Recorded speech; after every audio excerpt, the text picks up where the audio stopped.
Mesdames et messieurs, chers jurys, monsieur le directeur, bonsoir. Le grand amour. Ce grand amour fait rêver les petits enfants de princes charmants venant à la rescousse de princesses emprisonnées dans le haut d'une tour pour vivre heureux ensemble jusqu'à la fin des temps. Cet amour est peint par les contes de Grimm, par les tragédies classiques et même par les romans à l'eau de rose comme étant la chose la plus merveilleuse qui puisse exister. Seulement, avec toutes ces versions aussi extraordinaires les unes que les autres, on se retrouve en train de chercher un grand amour imaginaire inspiré des contes de fées qui n'a rien à voir avec la réalité. Et certaines personnes tombent même amoureuses de l'amour en lui-même et finissent par s'éloigner petit à petit de la réalité. Comprenez, chers camarades, que nous ne sommes pas en train de nier et qu'on ne niera pas l'existence de l'amour, ni même son importance dans la vie à deux. Seulement, le grand amour est parfois, voire même souvent erroné, ce qui crée des obsessions et des fantasmes chez certains qui sont contradictoires avec ce qui existe réellement. Alors que le mariage, c'est la réalité. C'est un contrat social qui unit deux personnes et en même temps, ces personnes sont contraintes d'être unies, que ce soit à cause de la société ou de la religion. Car en y pensant très bien, si le grand amour est si merveilleux et magnifique, pourquoi devrait-il être relié à un quelconque contrat? Deux personnes qui s'aiment n'ont pas besoin d'un bout de papier pour prouver leur amour. Et du coup, je ne cesse de revenir à cette même question. Comment le grand amour pourrait-il être compatible avec une sorte d'obligation et de contrainte? Et dans l'autre sens, le mariage est-il vraiment compatible avec le grand amour ou y a-t-il d'autres facteurs qui entrent en jeu? Ou dans le plus banal des cas, parlons-nous du mariage de l'amour ou de l'amour du mariage? Et sur ce, mesdames et messieurs, nous ne sommes pas en train de détruire le mariage, ni en train de déformer la beauté de l'amour de ce bas monde, mais uniquement en train de prouver que ces deux ne sont pas compatibles. Merci.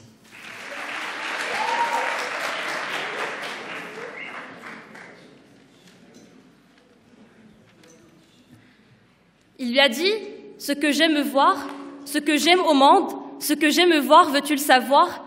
Ce sont tes beaux yeux, tes yeux langoureux. » Elle lui a dit « Ce que je sais maintenant, veux-tu le savoir? C'est qu'en toute splendeur, tu resteras beau parleur. » Il lui a dit « Non, ma beauté, je ne suis qu'un simple songeur.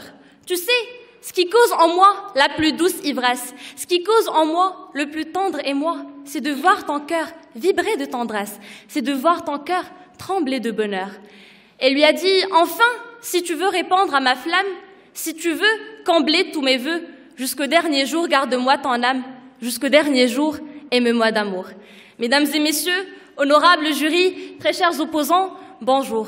C'est avec fierté et grande joie que nous nous tenons devant vous encore une fois aujourd'hui. Très chers camarades, c'est avec cette même joie que je suis là pour vous redonner cet espoir vital, ce besoin qui se trouve en chacun d'entre nous, cette satisfaction pour laquelle nous nous arrachons tous aveuglément, jusqu'à la satisfaction et jusqu'à, très chers camarades, jusqu'à goûter à ces plaisirs et gratifications. Cette dentelle de sensations distinguée par l'harmonie et la tendresse, cet état subtil, indéfinissable et pourtant très reconnaissable quand on le vit. Bref, et sans longue attente, ce grand amour lié à un mariage durable, véritable et incontestablement réalisable. Ce contrat solide qui lie deux personnes qui se sentent aimées, qui se sentent acceptées telles qu'elles sont, qui se sentent dit oui pour la vie, qui ont pu goûter à ce ressenti particulier d'être comblées sans rien devoir à qui que ce soit, sans avoir d'attente, sans rien donner ou demander en retour. Ce ressenti d'être en parfaite harmonie et en parfait accord avec la totalité de sa personne et avec la totalité de sa moitié. Très chers camarades, je parle de ceux qui se sont unis par un véritable et solide mariage et pas par leur relation de profit, d'intérêt ou de bénéfice que mes camarades, je n'en doute pas, ne tarderont pas à vous établir. Je parle de nos parents, de nos proches, de ceux et celles ici présents qui se sont mariés à leur âme sœur et qui savent pertinemment que le meilleur moment des amours n'est pas quand on a dit « je t'aime », mais dans le silence même, auquel tous aujourd'hui, par le biais de nos arguments, diront « Amen ». Merci.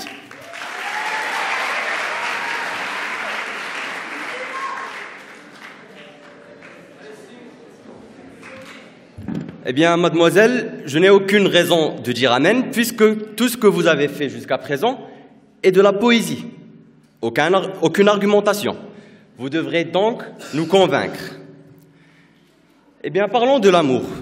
L'amour est une notion variable, inconstante, relative, non quantifiable, abstraite, intangible, aux multiples dimensions et en nombreuses facettes. L'amour diffère du désir de par l'affection, tandis qu'il diffère de la tendresse de par la passion. Ainsi, l'amour est un concept complexe, et quand on le couple à l'adjectif grand, il accède à une dimension idéale, absolue, pour devenir un concept absolument complexe. Certains, comme le philosophe Schopenhauer, nient totalement l'existence de l'amour et le présentent comme la manifestation du vouloir vivre, engendré par le désir de procréer, lié à la survie de l'espèce. C'est une force inconsciente, obsessionnelle et tyrannique qui fait primer l'intérêt de l'espèce sur le profit de l'individu. D'autres, comme Virgile encore, présentent l'amour comme une force surnaturelle qui vint dans toutes les circonstances. Omnia vincit amor. L'amour est toujours vainqueur. D'autres encore, comme Aristote, décrivent l'amour comme philia, c'est-à-dire ils jugent que l'amour est en premier lieu spirituel et qui s'élève du désir charnel. Ainsi, l'amour est une recherche perpétuelle du bien-être du conjoint, sans rien attendre en retour. En définitive, en voyant ces nombreuses visions de l'amour, on peut tirer la conclusion qu'il y a autant de définitions qu'il y a d'individus. Mais en somme, l'amour, le grand, est métaphysique, absolu. Il se suffit à lui-même en transcendant totalement le lieu, le temps, la matière, en faisant fi de toutes les circonstances, liant ainsi deux êtres dans leur essence et s'élevant au-dessus du monde matériel. Le mariage, quant à lui, est différent, divergent de cette conception du grand amour. Car, en fin de compte, le mariage n'est plus l'affaire de deux personnes. C'est le témoin de l'emprise qu'a la société sur les interactions humaines. Aujourd'hui, le mariage n'est pas un choix souverain, c'est un besoin, une nécessité.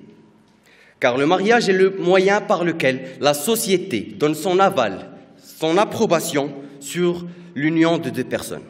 Tandis que l'amour, le grand, le métaphysique, n'a nullement besoin ni d'agrément, ni de permission, car il se suffit à lui-même. Le mariage régit la relation entre mari et femme.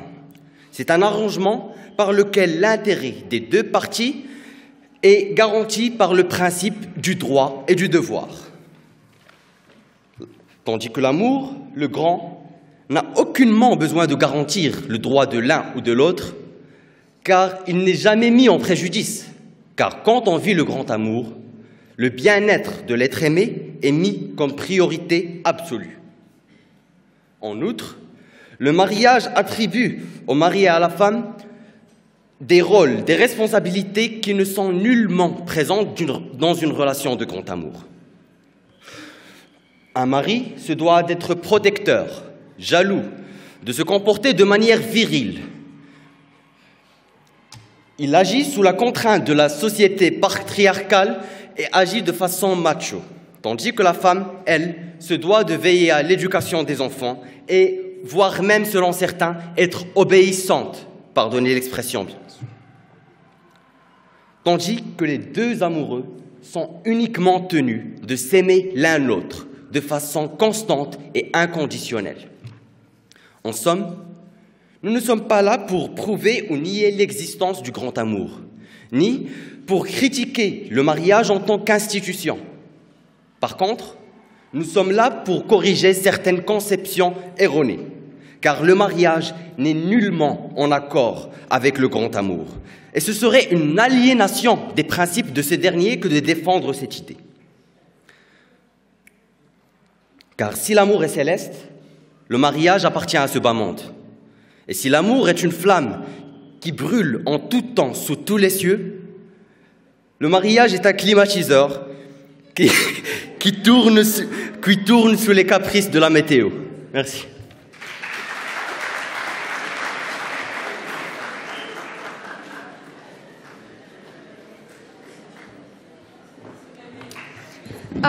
Monsieur, en entendant votre intervention, j'ai l'impression de vivre au Moyen-Âge. Mais de quel genre de mariage parlez-vous? Et je suis sûre que vous ne direz amen qu'après avoir entendu tous nos arguments, pas seulement notre introduction. Bon. Cher, honorable jury, très chère audience, opposants, bonjour. Nous, vous et les autres, sommes tous le fruit d'une alliance, d'une union entre deux personnes qui se sont promis fidélité, loyauté, sincérité, probité, amour pour l'éternité. Deux personnes qui se sont liées l'une à l'autre avec la volonté de créer à deux l'unique. Deux personnes qui se sont dit oui en défiant tous les non. Deux personnes qui ont cru en ce grand amour qui les lie, en leur capacité à se dire « je t'aime » pour toute une vie. Malheureusement, à ma droite se trouvent des personnes qui semblent, banaliser cette union si pure et puissante. Alors permettez-moi, chers opposants, de balayer le tas de poussière que vous avez sur les yeux, mais de surtout vous éviter un célibat de toute une vie. L'amour, chers amis, est le trouble le plus fort, le plus incontrôlable, le plus beau et le plus terrible qu'il soit donné de ressentir. Merveilleux, excitant, palpitant, il est source de bonheur. Il est aussi sournois, souffrant, lunatique et ravageur. Vous savez, l'être humain se nourrit de l'amour qu'il porte autant de celui qu'il reçoit. Alors, comment est-il susceptible de causer de la peine? Pourquoi alors condamner cet être plein d'émotions à en être dépourvu? L'amour, chère audience, n'est pas tout fait, il se fait. Il n'est pas robe, ou costume prêt à porter, mais pièce d'étoffe à tailler, à coudre et à monter. Il n'est pas appartement aux clés en main, mais maison à concevoir, à bâtir, à entretenir et souvent à réparer. Il n'est pas sommet vaincu, mais départ de la vallée, chute dangereuse, escalade passionnante dans le froid de la nuit et la chaleur du soleil. Il n'est pas oui triomphant, mais une multitude de oui qui ponctuent notre vie parmi une multitude de non que nous effaçons en marchant ensemble. Ainsi, être fidèle, voyez-vous, ce n'est pas ne pas s'égarer ou ne pas tomber ou ne se battre, mais se relever à chaque fois ensemble et continuer à marcher. C'est vouloir poursuivre jusqu'au bout le projet ensemble préparé et librement décidé. C'est faire confiance à l'autre personne au-delà des ombres de la nuit. C'est se soutenir mutuellement malgré les chutes et les ennuis. Vous l'avez deviné, chers opposants, je parle bel et bien du mariage.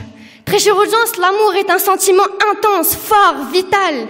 Et ce n'est que sous les ailes du mariage que celui-ci pourra s'épanouir. Ce n'est que sous les ailes du mariage qu'une relation amoureuse peut évoluer. Merci.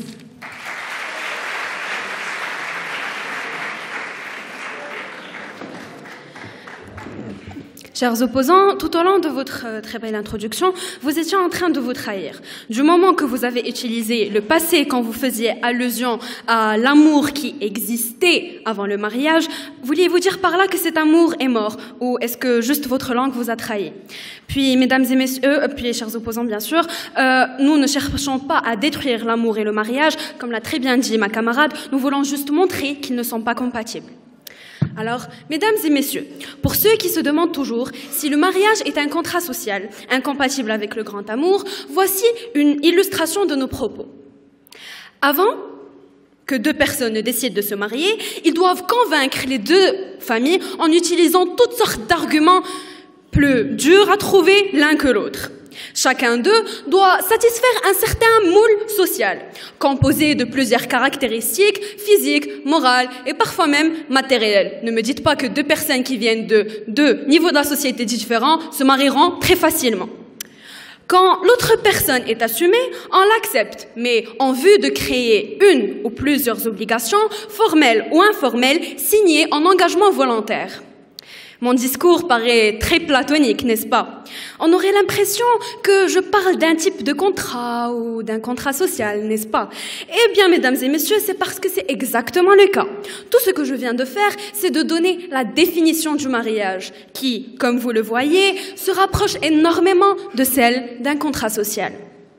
À ce moment-là, l'histoire ne concerne plus que ces deux personnes. Elle concerne leur entourage aussi. Ils commencent à avoir des obligations, non seulement envers eux, mais envers leur famille et leur société. L'étouffement s'accentue, les émotions se dispersent et les sentiments de passion ternissent. Ces personnes ne vivent plus ensemble, elles ne font que cohabiter. Parce que les conditions dans lesquelles leur amour a fleuri et été si beau ont changé et ne sont plus les mêmes. Il ne reste plus que ces obligations qu'ils ont l'un envers l'autre et surtout l'image qu'ils doivent donner à la société. Donc, ils jouent inconsciemment au jeu de celui qui saura le mieux faire semblant. Alors que la flamme de leur début s'éteint petit à petit avec les vents du temps, de la responsabilité et de la réalité qui immergent à la surface.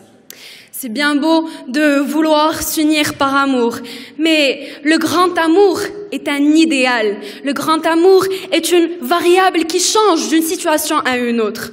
Un mariage réussi est celui qui unit deux personnes raisonnables, et deux personnes réalistes qui veulent être responsables et respectueuses l'une envers l'autre, qui s'apprêtent à bâtir leur bonheur et une affection tous ensemble et pour toute une vie. Et non pas baignant dans des illusions trompeuses d'un amour abstrait et indéfini, vitré d'une couche d'espoir qui lui donne une allure bien scintillante, mais de teneur beaucoup trop fragile. Merci. Chers camarades, non, s'il vous plaît, non, ne prenez pas les limites de vos champs de vision pour les limites du monde.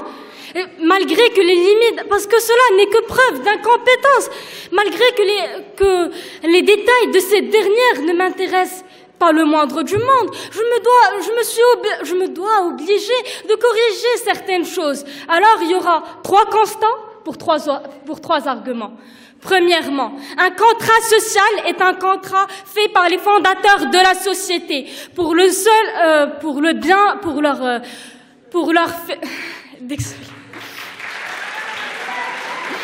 Un contrat social est un contrat fait par les fondateurs de la société pour garantir leurs droits et les vôtres. Et la seule différence entre le mariage et le concubinage dont vous avez parlé, c'est que dans le mariage, vous partez, vous signez et vous acclamez haut et fort votre amour. Alors que les concubins, ils partent chez un notaire et ils signent sur des droits.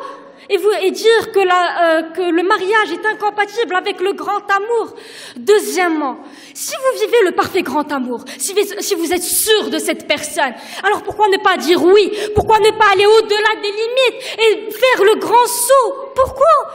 La plupart des réponses s'accordent pour dire que le concubinage vous laisse une porte de sortie. Le couple est bien plus souple. Vous pouvez vous retirer. Le reste des réponses s'accordent pour dire que vous êtes pas amoureux, mais simplement séduit. Et c'est ce dont vous avez parlé. Enfin, pour mon dernier constat, je vous demanderai de le ressentir. Comme ça, il sera compris. Quand t'es marié, l'amour est aveugle et le mariage lui rend l'aveu. Quand vous coexistez avec une personne, vous la découvrez autrement, sous un nouvel angle. Ses imperfections sont moins couvertes. Et vous apprenez à faire de ces inconvénients des avantages. Ainsi, vous pouvez être fier et vous vanter d'avoir visité une nouvelle destination del mapa di amore, la map de l'amour. Enfin, j'opterai pour un exemple bien plus décontracté. Disons que l'amour, c'est comme les Pokémon. Ça évolue, mais sans jamais oublier ses origines. Alors pour vous qui dites que après le mariage, il y a une routine qui s'installe, il n'y a pas d'amour, il n'y a rien. Ben non, cet amour, il a évolué, il s'est transformé en passion acharnelle, il s'est transformé en bienveillance, en susceptibilité. Et après, et vous en êtes la preuve vivante, car que vos parents soient mariés ou divorcés, ils se réuniront toujours pour votre bien. Et honoreront toujours leur grand amour dont on parle aujourd'hui. Par ce fait, vos 3 interventions ont toutes été contredites. Merci.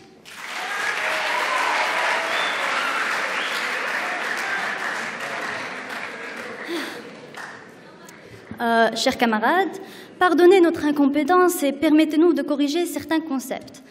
Chers camarades, il est très important de pouvoir faire la différence entre le grand amour qui est utopique et l'amour, le vrai, bâti et construit. Et ce n'est pas le fait de parler vite et avec excitation qui prouvera la véracité de vos propos. Donc, après avoir effectué nos recherches, mes camarades et moi avons jugé important de vous parler du fait que le sujet d'aujourd'hui est en fait une citation, quoique légèrement modifiée, de l'écrivain, poète et peintre marocain Tahar Ben Jelloun. Tahar Ben Jelloun dit dans son roman « L'auberge des pauvres », et je cite, « Le mariage est un contrat social souvent incompatible avec le grand amour. Je sais qu'il y a des mariages heureux, le mien est éterne et sans grande joie. Dans le mariage, avec le temps, quelque chose d'autre se substitue à l'amour. » Ce roman conte l'histoire d'un universitaire et écrivain marocain fuyant sa vie conjugale médiocre, une vie morose. Il a imaginé un amour fou pour sa femme et a fini par oublier qui elle était. Il l'a réinventée et s'est même surpris à avoir des sentiments pour un personnage de roman, quelqu'un qui n'a jamais existé. Chère audience, maintenant que nous savons dans quel contexte cette citation a été évoquée, la question qui se pose à présent est pourquoi est-ce qu'après le mariage, on devient plus ou moins réaliste? Eh bien, la réponse est simple. Au début, tout commence par le coup de foudre, ce qui applique une attirance due à l'apparence physique, et donc ce qui est très superficiel et éphémère, vu qu'on ne tient pas compte de la notion du temps et de l'usure qu'il engendre. D'autant plus que les jeunes ont tendance à se focaliser uniquement sur leurs qualités et finissent par omettre leurs défauts. Et enfin, le problème fondamental est celui relatif à la mentalité. En effet, et croyez-moi, cela n'a pas seulement un rapport avec le monde oriental, mais toutes les cultures. Cependant, la nôtre est de loin celle la plus marquée par la supériorité de l'homme. Ce qui fait que, quelles que soient les raisons du mariage, disons le grand amour, une fois l'acte de mariage établi, le mari, sous pression de la famille, de la société, des traditions, de la religion mal interprétée, ne peut que céder et faire en sorte de dominer et donc priver son épouse, sa bien-aimée, de jouir de tous ses droits légitimes. Merci.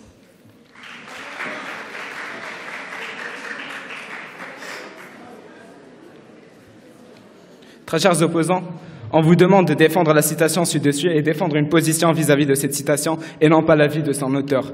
Si Tahar Ben Jelloun a eu une vie misérable, ce n'est pas tout le monde qui a cette vie.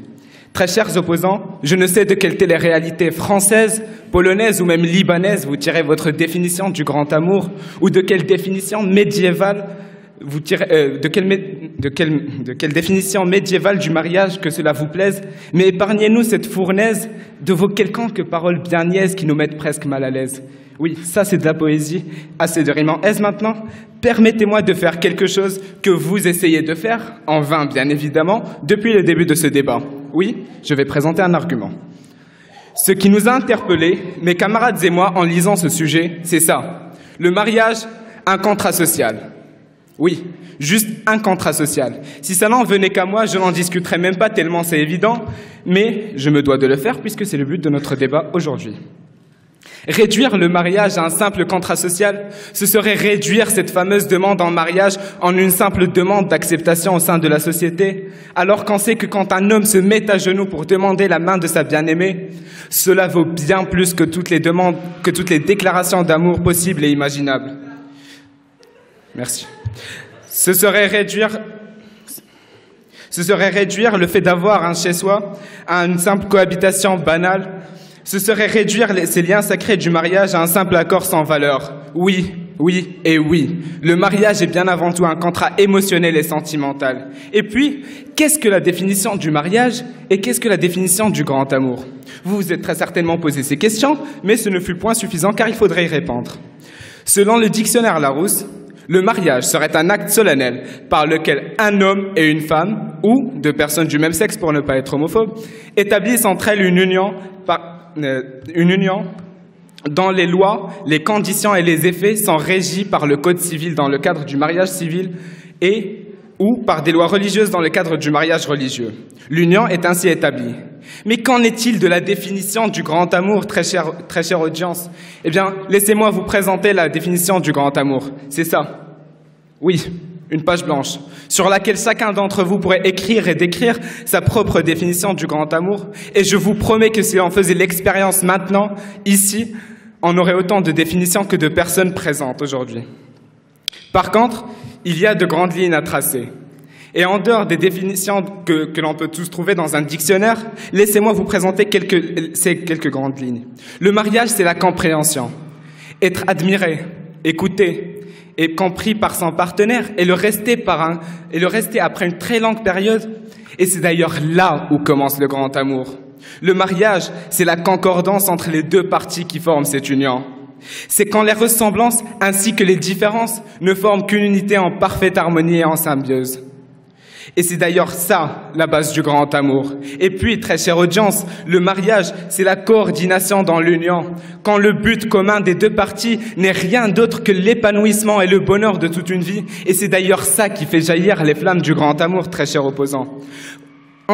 Vous savez bien que le mariage est une union, et on sait que l'union fait la force. Oui, me diriez-vous. Mais le mariage fait la force de qui au juste? Ou de quoi? Eh bien, laissez-moi vous répondre que le mariage fait tout simplement la force du grand amour. Merci.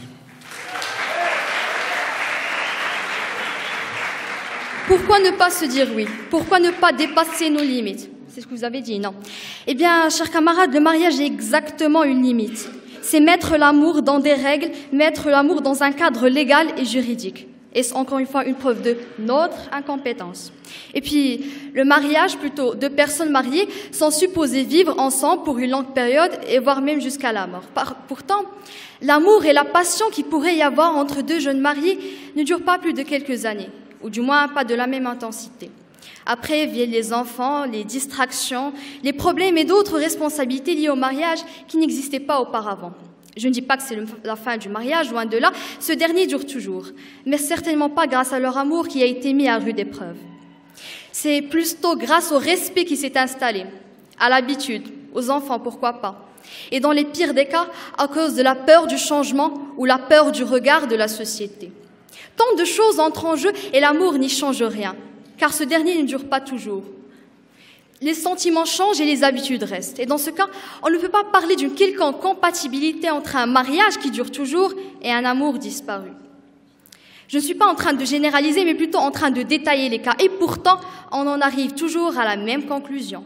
Le grand amour n'est pas compatible avec le mariage. Le grand amour fait rêver de choses qui n'existent pas dans le mariage. Il fait rêver d'un idéal qui n'a rien à voir avec ce qui existe réellement. La réussite d'un mariage nécessite le fait d'avoir recours à la raison plus qu'au sentiment. Et le plus important, faire preuve de maturité. Et pourtant, combien sont ceux qui prétendent avoir trouvé le grand amour et finissent par se séparer au bout de quelques mois, pour ne pas dire quelques semaines? Et combien sont ceux qui sont pressés de trouver ce grand amour et finissent par en perdre toute raison et logique? Sachant que même scientifiquement parlant, l'amour est relié à une sécrétion d'hormones et à une activité cérébrale qui ne dure pas plus de quelques années. Et qu'est-ce qui se passe après? Eh bien, la personne va tout simplement tomber de son petit nuage et faire face à une réalité que son grand amour l'a empêché de voir. Et ceci prouve encore une fois clairement que le grand amour et le mariage sont incompatibles. Merci.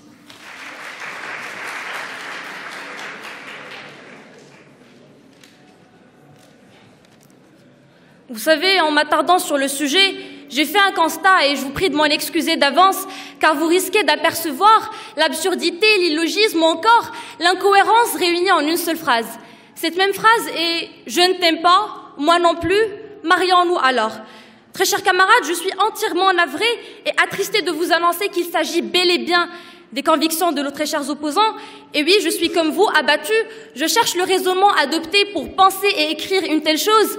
Mais visiblement, non seulement ça n'a jamais été écrit, mais en plus le raisonnement est inexistant, parce qu'il ne s'agit même pas de la vraie et originale citation, ça d'une part.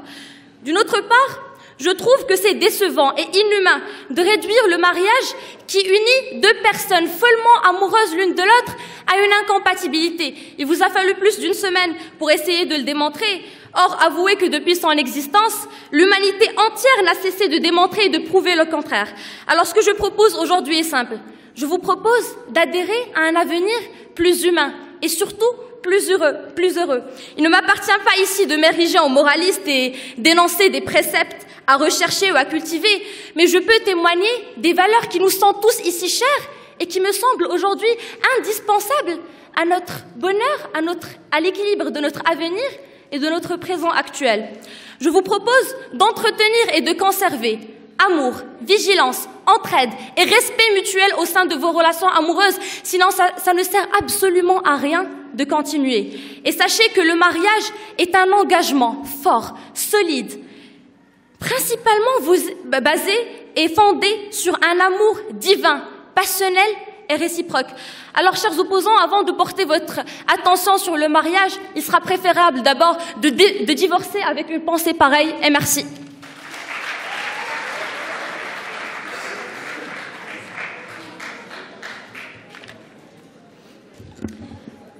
Chers camarades, nous avons contextualisé la citation issue d'un roman de Tahar Ben Jelloun qui relate l'histoire, certes, d'un jeune homme. Mais par contre, ce que vous n'avez pas remarqué, c'est que Tahar Ben Jelloun essaie de faire passer un message à travers son écrit, et donc il parle de la société en général. Bon, le mariage. Qu'est-ce que c'est que le mariage? Est-ce un lien magique entre deux personnes qui s'aiment profondément? Ou est-ce ce qui fera d'eux des partenaires qui resteront côte à côte, pour le meilleur comme pour le pire? Ou encore, est-ce ce qui permettra à deux personnes de vivre heureux et d'avoir beaucoup d'enfants?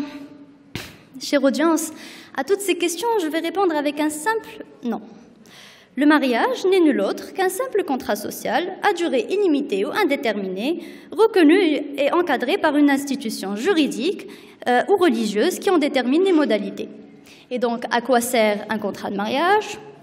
À régler les rapports économiques et financiers entre les époux pendant la durée du mariage, définir la manière dont chacun pourra gérer et administrer les biens, préciser la nature des obligations financières l'un à l'égard de l'autre, etc., etc. La liste est longue. Mais alors moi, du coup, je ne vois le merveilleux et grand amour nulle part dans tout ça.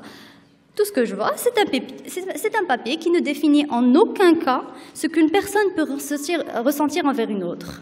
Toute cette passion, cette romance, ce respect, cette amitié qui réside entre un couple ne peut aucunement se limiter à un simple contrat social, à un simple mode de vie qui d'ailleurs diffère d'une culture à une autre. Parce que soyons réalistes et regardons ce qui se passe actuellement partout dans le monde à propos de la notion même du mariage.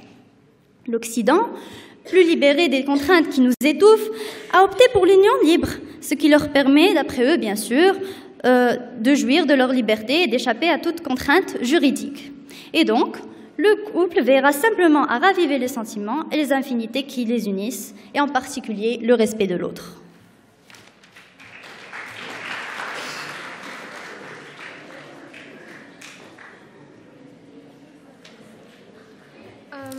Alors, j'aimerais revenir sur un point que vous avez évoqué. Mademoiselle, vous avez parlé de divorce.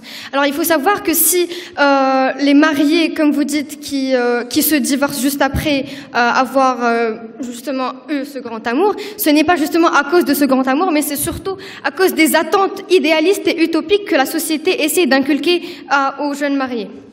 Bon. Par le mariage, les deux conjoints entrent dans une sorte de pacte qui les unit les uns et les autres avec les droits et les devoirs de chacun. Les textes juridiques ont évidemment une importance capitale dans la cohabitation des deux individus, je vous l'accorde. Mais lorsqu'il y a l'amour, lorsqu'on retrouve cette relation spontanément saine, eh bien, aucun autre texte n'est utile. Aucune autre sorte de contrat, comme vous dites, n'est plus nécessaire.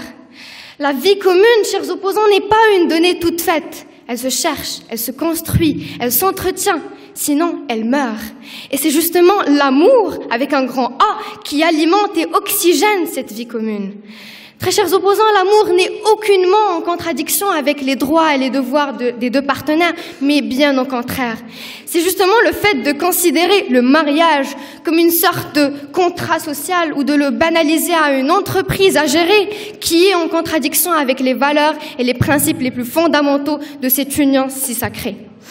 Très chère audience, le contrat n'a pas de sentiment. Ils disent qu'il est tel que cela devrait être, mais le mariage est beaucoup plus que cela. C'est une vie d'ensemble qui n'a de sens que si elle est basée sur la complémentarité, la compréhension, la concertation, le pardon et la sincérité, qui, eux, mènent à un grand amour qui, lui, est à l'origine du bonheur. Car voyez-vous, chers amis, l'amour est au mariage ce que l'absurdité semble être à nos opposants. Compatible. Merci. Alors, chers opposants, premièrement, nous n'avons jamais prétendu que le grand amour n'existe pas et nous n'avons jamais prononcé le mot divorce. Même si ça vous arrange, il faut écouter et modifier un peu vos propos et ce n'est pas assez mature de comparer le mariage, qui est une institution dure à bâtir, avec un jeu d'enfants.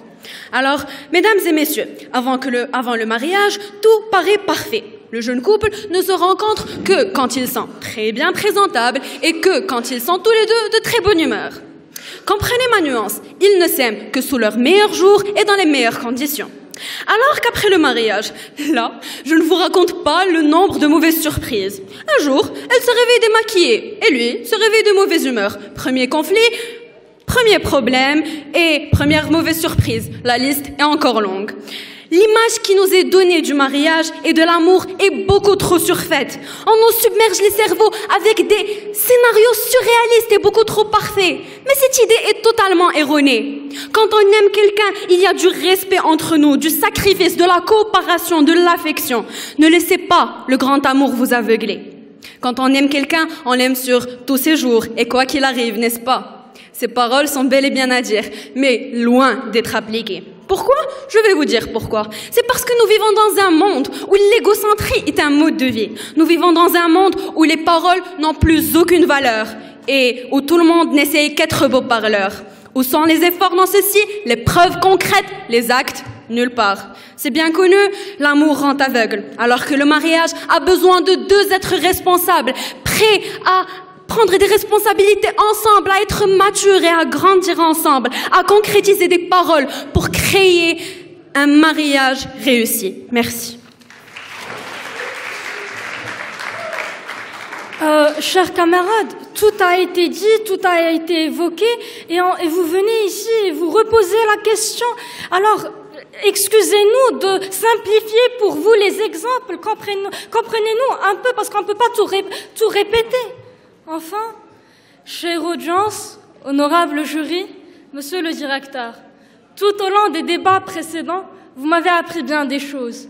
Le temps est venu pour moi aujourd'hui de vous parler d'une leçon, de toute une vie, la mienne, d'exactement 17 ans et quelques jours. Celle-ci consiste à savoir que le début commence toujours par la fin. Comment se fait-il? Simple. Une journée commence par une nuit de sommeil. Un problème par une solution. Ceci est la nature humaine. La preuve, d'une façon ou d'une autre, n'étions-nous pas morts avant de naître? Alors, il m'est inconcevable de limiter ma dernière intervention à une simple conclusion. Ceci sera aussi l'introduction d'une longue réflexion. Je vous parlerai d'amour, comme vous tous, car rien ne mérite une discussion de plus de 10 secondes que l'amour. Mais qu'est-ce l'amour? Est-ce celui qu'on éprouve à 14 ans pour l'un ou l'une de nos camarades?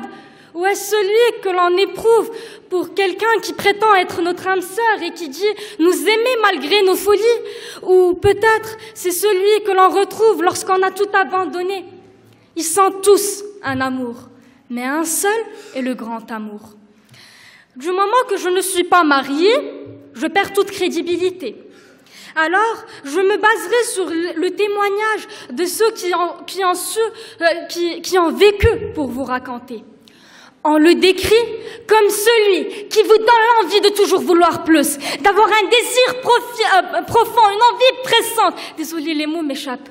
Une envie pressante, d'amour fou, d'être proche, pas avec un simple toucher, une symbiose de corps ou de paroles, mais une association d'âme infinie, de vouloir suivre cette personne, même en enfer, d'aller avec elle au-delà des limites, d'être lié par des liens sacrés, un oui qui symbolise l'éternité, la garantie de cet amour. Car épouser quelqu'un devient alors une éternité pour toujours.